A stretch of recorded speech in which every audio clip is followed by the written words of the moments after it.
Então, é isso que a gente estava falando, né? O presidente da CIPA vai ser sempre aquele indicado pelo empregador, certo? E o vice-presidente, quem escolhe, são os funcionários que foram eleitos, né? Em comum acordo, dentre eles escolhem quem vai ser o vice-presidente, certo? Então, o empregador ele designará o presidente. Os membros eleitos dos empregados escolherão entre os titulares o vice-presidente. Geralmente adota-se a seguinte forma, né? Existem muitas CIPAs por aí que adotam a seguinte forma. Aquele que foi mais votado, ele passa a ser o vice-presidente. Porque se ele foi o mais votado, né, entende-se que ele foi o mais querido. Então, aí, geralmente a gente coloca ele como vice-presidente. Mas isso aí não está escrito em lei, é apenas uma regrinha que muitas empresas utilizam. Então, na verdade, quem vai escolher, né, esse vice-presidente vai ser sempre aqueles que foram eleitos pelos empregados. Então, dentre os titulares, eles vão escolher o vice-presidente.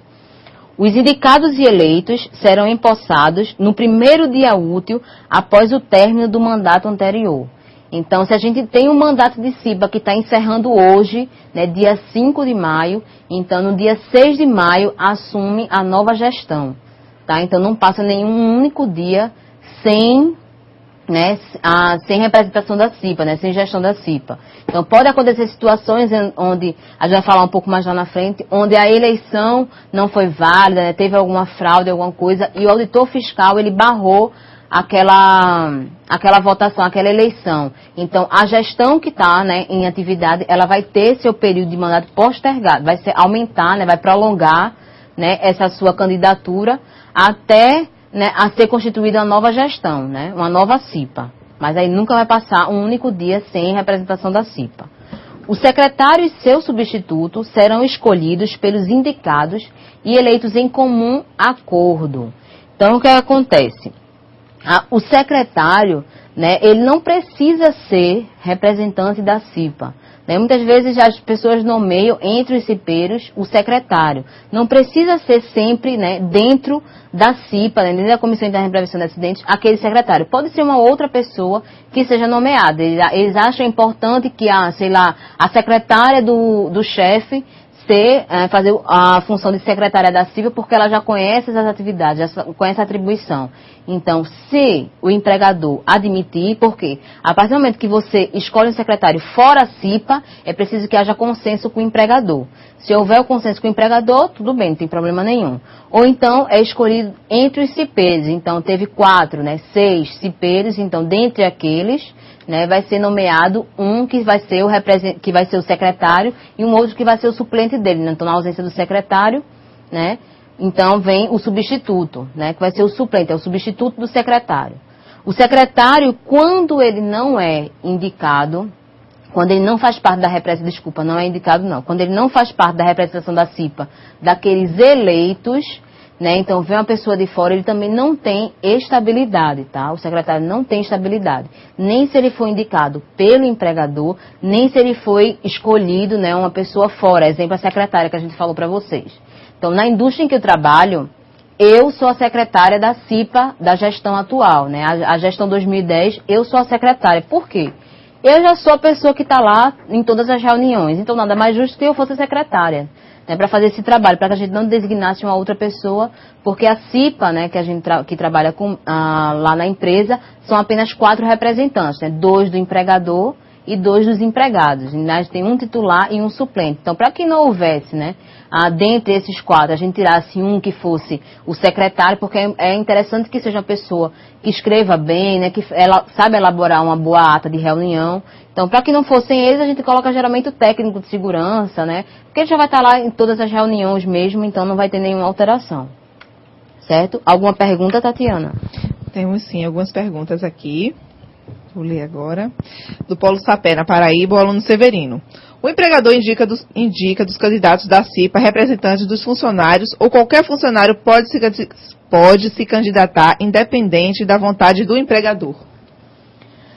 Severino, candidatos são aqueles que se inscrevem. Então, ele foi lá e decidiu se inscrever. Né? Então, ele foi lá, e se o período aberto para inscrições, ele foi lá e se inscreveu. Então, o empregador, ele não pode intervir nessas inscrições, salvo aquelas exceções que a gente já falou aqui de período de experiência. né? Então ele não pode intervir nas pessoas que vão se inscrever. E aqueles que são indicados pelo empregador, ele vai escolher. Ele pode escolher da área produtiva, pode escolher da área administrativa, alguém que seja, né, um cargo de confiança dele, então não importa, ele vai escolher alguém que faça essa representação para ele, certo? Então vamos continuar aqui com a aula. Após a posse dos membros da CIPA, a empresa ela deverá protocolizar em até 10 dias, né, na unidade do Ministério do Trabalho, o registro da CIPA. Então, ele precisa encaminhar, quais são esses documentos que ele precisa encaminhar?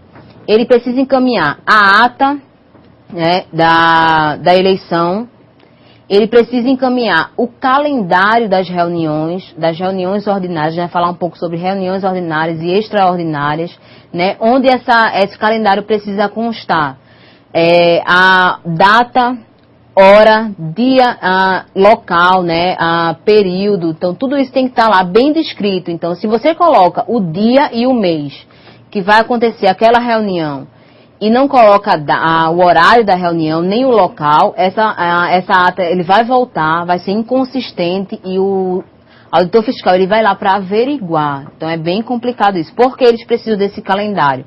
Porque em possível auditoria que eles vão fazer, eles escolhem o dia que haja essa reunião da CIPA. Então vamos supor que a gestão atual ela decidiu que a reunião da CIPA seria amanhã, né, dia 6 de maio, e a 1h da tarde. Então, se o auditor fiscal ele chega lá de 1h da tarde e ele vê que não está acontecendo a reunião da CIPA, a empresa vai ser autuada também, tá? Ela vai ser autuada lá para poder atender aquele prazo, porque ela não está cumprindo, né, o que ela determinou em documento, tá? Em documento protocolizado no Ministério do Trabalho, certo? Além desses documentos, né, também precisa se protocolar, né, mas depois desse período, que a gente vai falar um pouco mais aqui, é o treinamento da CIPA, né? A CIPA ela precisa fazer um curso de 20 horas, onde também precisa ser protocolizado. Tanto o certificado dos funcionários que participaram, como também o registro, tá, profissional do técnico, né, ou da pessoa, né, engenheiro de segurança, da pessoa que ministrou esse treinamento, que pode ser o técnico de segurança ou qualquer representante do SESMIT, tá? Então ele precisa ser protocolizado esse registro também, a cópia desse registro desse funcionário que deu o treinamento, ok? Então, quais são as atribuições da CIPA? Então, a primeira atribuição da CIPA é identificar os riscos e elaborar o mapa de risco. Então, como é que ele vai identificar os riscos, né? A partir do treinamento que ele vai ter, ele vai conhecer quais são os riscos, conhecer o mapa de risco, né? As cores de representação. Não sei se vocês já viram como é que é elaborado o mapa de risco, mas o mapa de risco tem aquelas representações, a gente coloca a planta, né, da empresa, existem pessoas que adotam dessa forma, colocam a planta da unidade lá e fazem a representação dos riscos em forma de bolinhas, né? Bola grande, média ou pequena, né? São aquelas circunferências. Então, e sempre pintadas por cores, né? Então, cada risco ambiental, né? O risco ergonômico e o risco de acidente, eles têm representação em cores, tá? Então, a Maurício já falou aqui, a gente já falou para vocês, né? Cada risco, né? O risco físico tem a cor verde, né? O risco químico, vermelho, o risco biológico, marrom. Então, cada dessas cores vão estar lá representadas em forma de bolas. E ao lado vai ser escrito qual é o risco que está ali exposto. Por exemplo, eu coloco uma bolinha verde numa determinada área. Então, eu preciso dizer qual é o risco ali. O risco é físico, tá? Mas qual é o risco que tem? Né? Então, tem o ruído. Né? O ruído pode ocasionar perda auditiva, então a gente precisa lá discriminar. E por que a diferença nessas circunferências, né? Maior, grande, média ou pequena? Porque aí a gente vai identificar se o risco ele é grande, médio ou baixo, tá? Nesse mapa de risco. Então ele é bem interessante, ele é elaborado.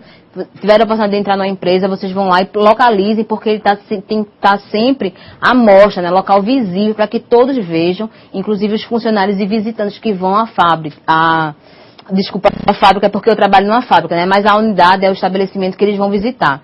Então, existem hospitais aqui, né? Tem o Hospital Português, onde a gente vai, e cada setor tem um mapa de risco lá, fixado com foto da área, e dizendo quais são os riscos que tem lá e as medidas de controle. Então, é bem interessante a forma de mapa de risco deles, né? Eles fizeram individual, colocaram não a representação por circunferências, né? Não precisa exatamente ser por circunferência, mas identificaram lá se o risco é alto, médio ou baixo, e colocaram a foto a imagem, né, daquele setor e dizendo quais são os riscos que tem lá as medidas de controle. É bem interessante, também pode ser feito dessa forma. É preciso que esteja em local visível. elaborar um plano de trabalho com ações preventivas e participar da implementação destas ações. Então, o que seria isso? Na primeira reunião, é preciso que a CIPA faça o plano de trabalho dela. Então, o que seria esse plano de trabalho? Então, na primeira reunião, ela precisa definir. O que a gente vai fazer? A gente vai atuar mais, né, nas correções de condições inseguras. A gente vai atuar mais em comportamento, na área comportamental. Então, é preciso que ela gere, né, crie esse plano de ação, que trace o plano de